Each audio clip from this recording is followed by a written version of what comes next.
Hello दोस्तों, test कुर के यूट्यूब चैनल पर आप सभी का स्वागत है। आज है 25 जनवरी और आज हम 25 जनवरी के सभी महत्वपूर्ण प्रश्नों को आपके साथ डिस्कस करने जा रहे हैं। यदि आप चैनल पर नए हैं तो चैनल को सब्सक्राइब कर लीजिए और अपने मित्रों में यह शेयर जरूर कीजिएगा, क्योंकि बहुत ही महत्वपूर्ण प्रश्नों को आपके साथ डिस्कस किया जाता है जो आपके सभी परीक्षाओं में बहुत महत्वपूर्ण भूमिका अदा करने वाले हैं। चलिए देखते हैं आज का पहला प्रश्न। पहला क्वेश्चन है आपका, अखिल भारतीय अभियान हमारा संविधान हमारा सम्मान, इसका उद्घाटन किसने किया है? तो आपका सही आंसर हो जाएगा जगदीप धनखड़। चलिए समझते हैं इसके बारे में। यह अभियान आप जानते हैं कि गणतंत्र दिवस के आपके 75 वर्ष पूरे हो रहे हैं। भारत एक गणतांत्रिक राष्ट्र के रूप में 75 वर्ष पूरे कर चुका है और इसकी नींव आपकी रखी गई हमारे संविधान से। तो उसे ट्रिब्यूट देते हुए ही इस अभियान की शुरुआत की गई है और जिसका उद्घाटन किया गया है हमारे माननीय उपराष्ट्रपति जगदीप धनखड़ के द्वारा।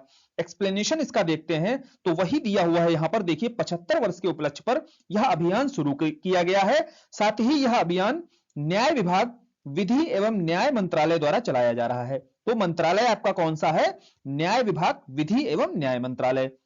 इसके साथ ही कानूनी सलाह के लिए एक एकीकृत कानूनी इंटरफेस प्रदान करने हेतु न्याय सेतु का भी शुभारंभ किया जा रहा है। तो यहां पर आपके लिए जरूरी हो जाता है न्याय सेतु को जानना। चलिए बढ़ते हैं अगले क्वेश्चन की ओर। आईसीसी मेंस टी20 क्रिकेटर ऑफ द ईयर का अवार्ड किस खिलाड़ी ने जीता है? ऑप्शंस हैं आपके David Warner, Shubman Gill, Surya Kumar Yadav, Glenn Maxwell. आप सभी जानते हैं टी20 के इन चारों में से सबसे बेहतरीन खिलाड़ी कौन है? सूर्य कुमार यादव। तो सही उत्तर होगा आपका सूर्य कुमार यादव। चलिए एक्सप्लेनेशन देखते हैं इनका।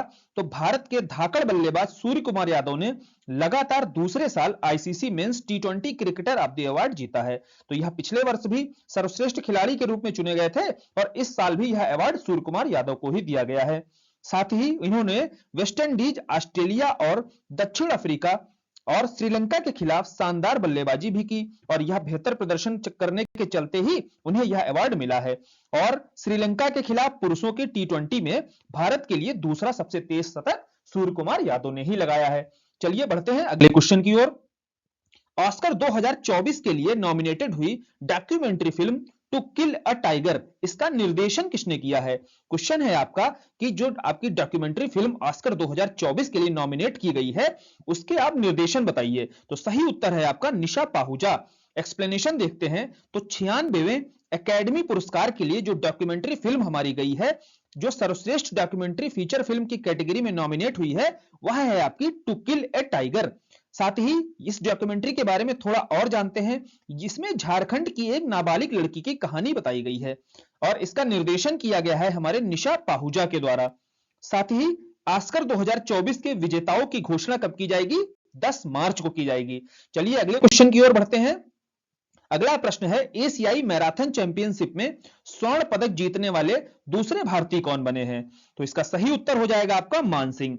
तो यहां ध्यान रखिएगा, अगर दूसरा भारतीय पूछा गया है वो भी एशियाई मैराथन चैंपियनशिप का, तो आपको पहला भी पता होना चाहिए। तो आपके पहले वह भारतीय थे गोपी थोनाकल। ठीक है, इन्होंने 2017 में इस चैंपियनशिप में स्वर्ण पदक जीता था।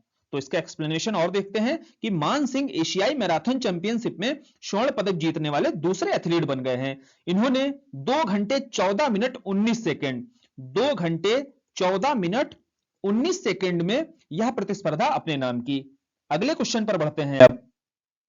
सत्र 2022-23 के लिए बीसीसीआई अवार्ड 2024 में पाली उमरगर अवार्ड दिया गया। तो पाली उमरगर आप जानते हैं इंडियन क्रिकेटर रहे हैं यह, साथ ही टेस्ट क्रिकेट में पहला दोहरा शतक लगाया था इन्होंने। तो इन्हें ट्रिब्यूट देते हुए इनके नाम पर यह अवार्ड दिया जाता है और 2022-23 के लिए यह अवार्ड जीता है शुभमन गिल ने। ध्यान रखिएगा यहां पर इस बार 2024 की जो घोषणा की गई है उसमें आपका 2022-23, 2021-22, 2020-21 और 2019-20, यह 4 वर्षों में आपको चारों वर्षों का पुरस्कार दिया गया है। लेकिन यहां प्रश्न पूछा गया है सत्र 2022-23 के लिए। तो 2022-23 के लिए यह पुरस्कार जीता है शुभमन गिल ने और 2021-22 के लिए यह पुरस्कार जीता है जसप्रीत बुमराह ने। साथ ही रविचंद्रन अश्विन को 2020-21 के लिए और मोहम्मद सामी को 2019-20 के लिए यह पुरस्कार मिला है। क्लियर, सारी चीजें यहां पे समझ में आ गई होंगी। आगे बढ़ते हैं अगले क्वेश्चन पर।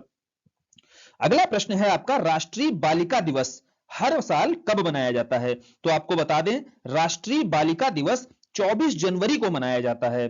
साथ ही यह समझिए कि 24 जनवरी को पीछे आपको बताया था, पिछला वीडियो देखा होगा आपने, तो उत्तर प्रदेश स्थापना दिवस भी मनाते हैं इस दिन। क्लियर? और अब देखते हैं कि राष्ट्रीय बालिका दिवस से संबंधित एक्सप्लेनेशन और क्या दिया हुआ है। साथ ही आपको मैं यहां पर बता दूं कि यह बालिका दिवस क्यों मनाया जाता है।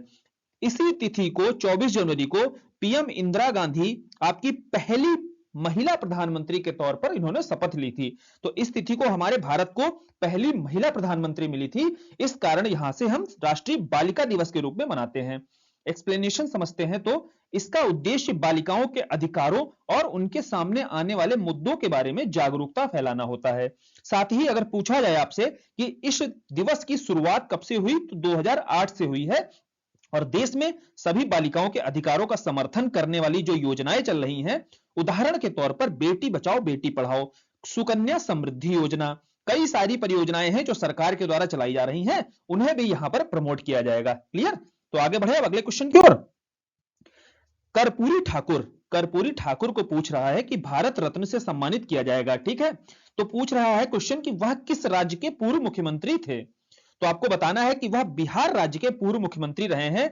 साथ ही कर्पूरी ठाकुर जो हैं समाज सेवी रहे हैं इसके साथ साथ। तो आइए एक्सप्लेनेशन को थोड़ा देख लेते हैं कि बिहार के पूर्व मुख्यमंत्री कर्पूरी ठाकुर को भारत रत्न मरणोपरांत दिया जा रहा है। वह 2 बार बिहार के मुख्यमंत्री भी रहे हैं। गौरतलब है कि 24 जनवरी को ही कर्पूरी ठाकुर की 100वीं जयंती भी मनाई गई और वह पिछड़े वर्ग के हितों की वकालत करने वाले नेता थे। वह पहली बार दिसंबर 1970 से जून 1971 तक राज्य के मुख्यमंत्री बने और उनका जन्म 24 जनवरी 1924 को समस्तीपुर बिहार में हुआ। तो उनका जन्म आपका समस्तीपुर बिहार में हो रहा है, 2 बार बिहार के मुख्यमंत्री भी बने हैं और इस बार उन्हें भारत रत्न से सम्मानित किया जाएगा, वो भी इन्हें मरणोपरांत मिलने वाला है। आगे बढ़ते हैं अगले प्रश्न की ओर। हाल ही में कहां अंतरराष्ट्रीय डेजर्ट फेस्टिवल 2024 का आयोजन किया जा रहा है? ऑप्शंस हैं आपके लेह, जैसलमेर, लुधियाना, रायपुर। सही उत्तर हो जाएगा आपका जैसलमेर। एक्सप्लेनेशन देखते हैं, क्योंकि जैसे ही किसी फेस्टिवल का आयोजन वगैरह आपको कोई फेस्टिवल दिखता है तो एक तो कहां आयोजन हो रहा है, दूसरा इसकी थीम, यह 2 चीजें जरूर जानने की कोशिश किया कीजिए कभी भी कोई करंट का क्वेश्चन आपको मिलता है तो। चलिए देखते हैं इसके बारे में। राजस्थान के जैसलमेर में अंतरराष्ट्रीय डेजर्ट फेस्टिवल 22 फरवरी से 24 फरवरी के बीच आयोजित किया जा रहा है। साथ ही इसकी थीम क्या है? इसकी थीम है बैक टू द डेजर्ट। ठीक है, क्या थीम है इसकी? Back to the desert. और डेजर्ट फेस्टिवल के अधिकतर कार्यक्रम गांव के आसपास स्थित लखमना ड्यूज पर होंगे। क्लियर? तो यहां समझ में आया हमें पहली बात तो कि यह फेस्टिवल हो रहा है जैसलमेर में। दूसरी चीज समझ में आई हमें, इसकी थीम है बैक टू द डेजर्ट। 2 महत्वपूर्ण चीजें निकाली हमने और यही आपके एग्जाम में बार बार आती हैं। चलिए आगे बढ़ते हैं अगले प्रश्न पर। किस केंद्र शासित प्रदेश में ममनी महोत्सव मनाया जाएगा? तो देखिए दोस्तों, इसका सही उत्तर हो जाएगा लद्दाख। ममनी महोत्सव के बारे में चलिए जान लेते हैं आखिर क्या है ये। तो ममनी महोत्सव या इसे जातीय खाद्य उत्सव के रूप में भी जाना जाता है, कारगिल लद्दाख के सबसे प्रतीक्षित त्योहारों में से यह एक है। इस दिन लोग पारंपरिक व्यंजन बनाते हैं, जो भी उनके पारंपरिक व्यंजन होते हैं वह बनाया जाता है वहां के लोगों के द्वारा। और इसका महत्व क्या है? इसका महत्व यह है कि ऐसे सांस्कृतिक उत्सवों को राष्ट्रीय स्तर पर बढ़ावा देना, साथ ही शीतकालीन पर्यटन और राज्य की अर्थव्यवस्था भी इससे बढ़ती है। क्लियर? ऐसे महोत्सव मनाने से लद्दाख जैसे राज्य की अर्थव्यवस्था भी बढ़ेगी और राज्य की जो स्थानीय संस्कृति है, जो वहां का कल्चर है, उसे भी प्रोत्साहन मिलेगा। तो यह इसका इंपॉर्टेंस है और पीछे समझ में आ गया हमें कि यहां कहां पर मनाया जा रहा है। चलिए अगले प्रश्न की ओर बढ़ते हैं हम। तो पूछ रहा है कि पराक्रम दिवस का क्या महत्व है? देखो भाई, पराक्रम दिवस आपको पता होगा सभी को कि यह कब मनाया जाता है। पीछे भी यह क्वेश्चन कराया है कि यह नेताजी सुभाष चंद्र बोस का जन्म दिवस है। क्लियर? तो सुभाष चंद्र बोस का जन्म दिवस आपका किस तिथि को होता है? 23 जनवरी को। और इसी तिथि से ही आपका पराक्रम दिवस मनाने की घोषणा की गई भारत सरकार के द्वारा। 23 जनवरी 2024 को भारत ने देश के स्वतंत्रता संग्राम में महत्वपूर्ण शख्सियत में से एक नेताजी सुभाष चंद्र बोस की 127वीं जयंती मनाई है। बोस की अदम्य भावना और भारत की स्वतंत्रता में उनके अमूल्य योगदान का सम्मान करने के लिए इस दिन हम पराक्रम दिवस या इसे साहस दिवस भी बोला जाता है। क्लियर? तो पराक्रम दिवस से संबंधित सारी जानकारी आपको हो गई होगी। चलिए अगले प्रश्न की ओर बढ़ते हैं। तो राष्ट्रपति द्रौपदी मुर्मू ने मध्य प्रदेश के अवनीश तिवारी को पूछ रहा है कि किस क्षेत्र में प्रधानमंत्री राष्ट्रीय बाल पुरस्कार से सम्मानित किया है। तो राष्ट्रीय बाल पुरस्कार के बारे में हम पढ़ चुके हैं। यह 19 लोगों को दिया गया था, जिसमें 10 महिलाएं थी और 10 आपकी लड़कियां थी, बच्चियां थी और 9 बच्चे लड़के थे। क्लियर? तो उसमें पूछ रहा है अवनीश तिवारी को किस क्षेत्र में यह पुरस्कार दिया गया। तो आपका सही उत्तर है सामाजिक सेवा के क्षेत्र में। अवनीश तिवारी के बारे में चलिए पढ़ते हैं, एक्सप्लेनेशन में इनके बारे में थोड़ा और जानते हैं। तो अवनीश तिवारी आपके इंदौर से आते हैं और 9 वर्षीय मास्टर अवनीश तिवारी को सामाजिक सेवा के क्षेत्र में यह पुरस्कार दिया गया है। साथ ही आप जानिए यह डाउन सिंड्रोम से प्रभावित एक विशेष बालक हैं और 7 वर्ष की आयु में इन्होंने माउंट एवरेस्ट के बेस कैंप तक सफल ट्रैकिंग की थी। इन्होंने 7 वर्ष की अवस्था में ही माउंट एवरेस्ट के बेस ट्रैक पर सफल ट्रैकिंग कर दी थी और 2022 के लिए इन्हें श्रेष्ठ दिव्यांग बालक पुरस्कार भी मिला था और ऐसा पुरस्कार पाने वाले यह सबसे कम उम्र के बालक थे। क्लियर? इनका एक्सप्लेनेशन आपने देखा कितना महत्वपूर्ण है। और चलिए आगे आपको बढ़ते हैं अगले क्वेश्चन की ओर। हाल ही में पंजाब के किस शहर में मदर मिल्क बैंक स्थापित किया जाएगा। तो मदर मिल्क बैंक, बैंक होता है ना, जैसे आप पैसा चाहिए होता है बैंक जाते हैं, ऐसे ही मदर मिल्क चाहिए होगा आपको तो कहां जाओगे आप, मदर मिल्क बैंक जाओगे। ऐसी व्यवस्था की गई है। इसमें पूछ रहा है कि पंजाब राज्य के यह किस शहर में स्थापित किया जाएगा। तो सही उत्तर होगा आपका मोहाली में। तो मोहाली में यह बैंक स्थापित किया जा रहा है। एक्सप्लेनेशन देखते हैं तो और अच्छे से समझ में आ जाएगा। इसमें कह रहा है कि अब नवजात बच्चों को मां के दूध के लिए तरसना नहीं पड़ेगा, अर्थात जिस मां को दूध नहीं आ रहा है वह भी अपने बच्चे को अब दूध पिला पाएगी, जिससे बच्चा स्वस्थ और तंदुरुस्त होगा। साथ ही पंजाब रोटी क्लब चंडीगढ़ के सहयोग से B R. Ambedkar state institute of medical science के जच्चा बच्चा विंग की पहली मंजिल में मदर मिल्क बैंक की शुरुआत हो रही है। ये कहां पर शुरुआत की जा रही है यह दिया हुआ है। साथ ही समझ में आ गया होगा आपको कि यह कहां स्थापित, किस शहर में इसको स्थापित किया जा रहा है।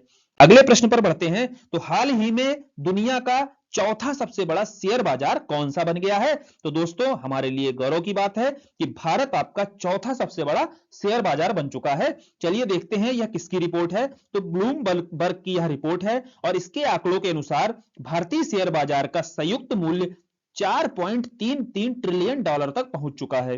भारत की उपलब्धि के साथ वैश्विक स्तर पर यह चौथा सबसे बड़ा इक्विटी बाजार बन गया है। और अगर पूछे आपसे कि भाई किसको पीछे करके यह गया है चौथे स्थान पर, तो आपको बता देना है हांगकांग को पीछे करके यह चौथे स्थान पर पहुंच गया है। इससे पहले चौथे स्थान पर कौन था आपका, हांगकांग मौजूद था। आगे बढ़ते हैं अगले प्रश्न पर। महिला प्रीमियम लीग की बात की जा रही है। जिस तरीके से आप आईपीएल देखते हैं उसी बेस पर आपका वुमेन प्रीमियम लीग की शुरुआत की गई।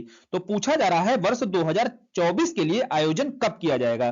तो सही उत्तर है आपका 23 फरवरी 2024 को। एक्सप्लेनेशन देखते हैं तो और अच्छे से समझ में आ जाएगा। देखिए भारतीय क्रिकेट कंट्रोल बोर्ड अर्थात बीसीसीआई ने महिला प्रीमियम लीग 2024 का शेड्यूल जारी कर दिया है और यह टूर्नामेंट 23 फरवरी से 17 मार्च तक खेला जाएगा।